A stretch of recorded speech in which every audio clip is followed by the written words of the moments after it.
नमस्कार जी। सतसाहेब। क्या नाम है जी आपका? ललिता जयवंदळवी।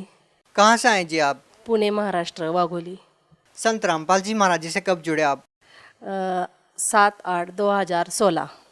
संत रामपाल जी महाराज जी के जेल में जाने के बाद आपने नाम दीक्षा ली? जी हाँ। उससे पहले आप क्या भक्ति साधना करते थे? बस शिव जी की पूजा करते थे, कुछ नहीं। कैसे करते थे? कोई व्रत वगैरह करते थे? हाँ, व्रत वगैरह करते थे, बस मंदिर में जाते थे। और तो फिर आप संत रामपाल जी महाराज जी से क्यों जुड़े? क्योंकि बहुत सारी बीमारी से मैं 10-12 साल से जकड़ गई थी।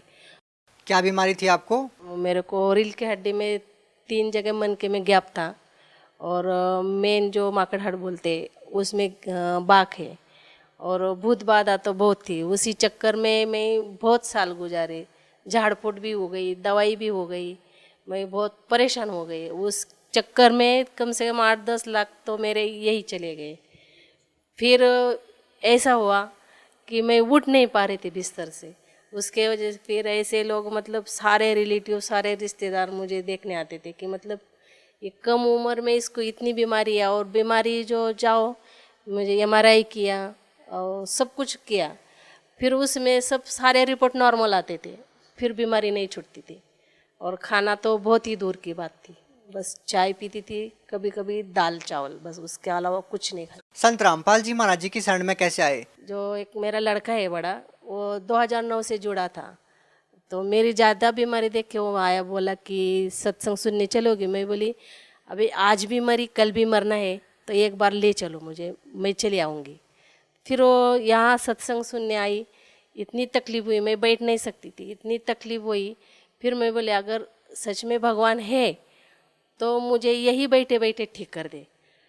फिर ऐसी हो गई मालिक की दया संत रामपाल जी महाराज से कि लास्ट में उनकी रमैनी जब चल रही थी, उसमें उसी दौरान जैसे कोई ऐसे मेरे शरीर में से खींच के बाहर निकाल दी बीमारी, और उस समय 2 मिनट में बेहोश जैसी हो गई।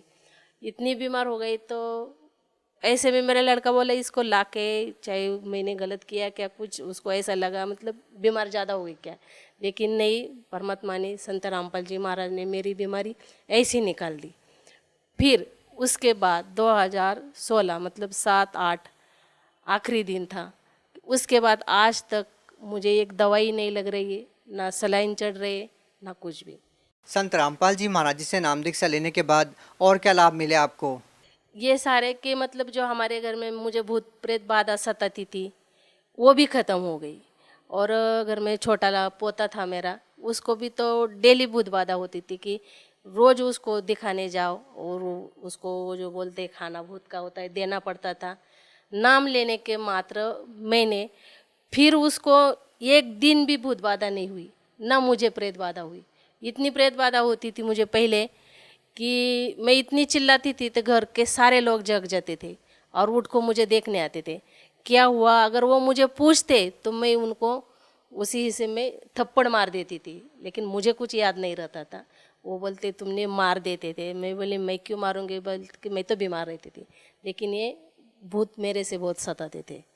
फिर इसके आने के बाद ना मुझे प्रेत बाधा सता रही, ना भूत सता रहे, और कुछ बीमारी नहीं है, सब एकदम नॉर्मल जैसे थी।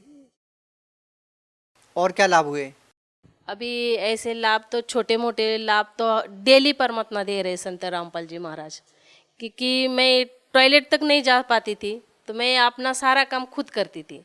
आपने बताया कि आपकी रीढ़ की हड्डी के मनके में जो गैप हो गया था, उसको आपने कौन कौन से डॉक्टर को, किस हॉस्पिटल में दिखाया? उसमें सारे डॉक्टर को दिखाया था, हमारे जो गांव में रहते थे उनको दिखाया, फिर मेन हॉस्पिटल लाइफलाइन थे उसमें दिखाया, फिर एक सिद्धि विनायक हॉस्पिटल था उधर दिखाया, और सिटी में भी दिखाया। फिर कुछ नहीं, वो डॉक्टर बोलते जब तक तुम्हें ये प्रॉब्लम हमेशा रहेगी ना, इसका ऑपरेशन होगा ना कुछ नहीं। फिर मैं बोली फिर कैसे करेंगे, मैं कुछ तो इसके ऊपर इलाज होगा ना, बीमारी है तो इलाज तो होना चाहिए। तो बोले नहीं, इसका नहीं ऑपरेशन होगा। मैं बोली ठीक है। बोले दवाई खाती रहेंगे। फिर मैं सोचती थी अगर इस दुनिया में भगवान तो है, बोलते हैं लोग, लेकिन है तो मुझे मिले, और क्योंकि मेरी बीमारी से छुटकारा हो और घर में सुख शांति मिले। भगत समाज को क्या संदेश देना चाहेंगे? भगत समाज को संदेश तो क्या, उस लायक तो हम है ही नहीं है। मैं यही कहूँगी क्योंकि मेरे जितने भी रिलेटिव है, रिश्तेदार है, उन सबको मालूम है कि मेरा आखिरी दिन था, मैं जाने वाली थी कैसे भी करके, कि आप सत्संग सुनो साधना चैनल में 7:30 से 8:30 बजे, और आप भी सत्संग सुन के पहले जानकारी लो, ज्ञान समझो, और फिर उसके बाद आप नाम दीक्षा ले लो। आप अपनी स्थानीय मराठी भाषा में लोगों को क्या संदेश देना चाहेंगे? मराठी भाषे में तो ये बोलूँगी की जो काही प्रॉब्लेम मला होता आणि ज्या आजारातून मी मुक्त झाले, मला भूतबाधा प्रेतबाधा होती, त्याच्यातून मी हे सत्संग ऐकले, ऐकून मी समजून घेतलं आणि नामोपदेश घेतला. नामोपदेश घेतल्याच्या नंतरून त्याच क्षणी परमात्माने संत रामपालजी महाराज यांनी माझा आजार मुळापासून काढून टाकला.